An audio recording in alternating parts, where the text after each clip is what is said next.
Hi Knitalongers, Beth Whiteside here. This is another on-the-go video to go along with our knit-along in the autumn 2015 issue of Creative Knitting. You're looking at the coasters that we're making. In the last video I talked about how to work the crochet out cast on, and in this video I want to talk a little bit about the increases that are used on these two coasters. They might be ones you've never seen before. So I'm going to pull out my little tiny swatch here on my double points just in order to show you how to do the increase. And this is a similar situation to what you're going to see on that garter spoke coaster. That would be this one right here. You can see the spokes coming out and they're all stockinette stitches. If you see each of these, it's a row of knit stitches with the garter in between the spokes. So that's what I mean by spokes. And so here's my little swatch. I'm going to try not to drift to the left as I show you this. Bear with me.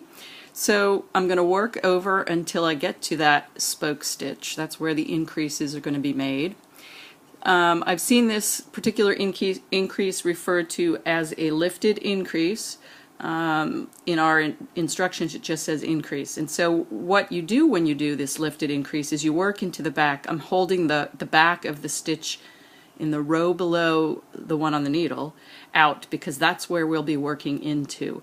You can make this one a single increase or a double increase, and I'll show you how to do both. So you insert the needle from the front to the back, through the back of that stitch, through the one in the row below. You wrap around the back needle in whatever way you normally do, and then you pull through. Here, I'm going to do it real slowly. I'm just pulling the wrap through the back of that purl stitch, and that's one stitch increased, so it looks like this. Then you work the stitch on the needle, the original one, and slide it off. And now you have to work, if you want to make it a double increase, you work in the same place as the one on the right, but it's now 3 stitches down. The one you made, the original stitch, and then that one below. So it can be a little tough to find that one.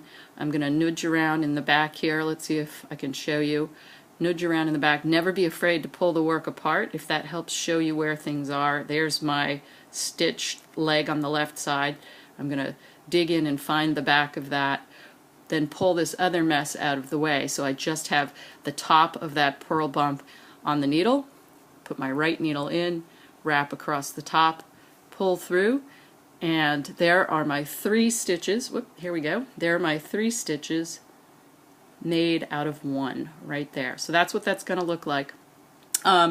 For the seated stockinette, when you get around to doing just the seed stitch border at the top, you'll be purling in the same place that we made these two. You'll be doing a purl increase, a purl raised increase, if you will, or lifted increase. It's just that you're coming in from back to front, but through that same spot, just from the back with the yarn in front to purl on either side of the center knit stitch. Okay, that's it. See you in the knit along.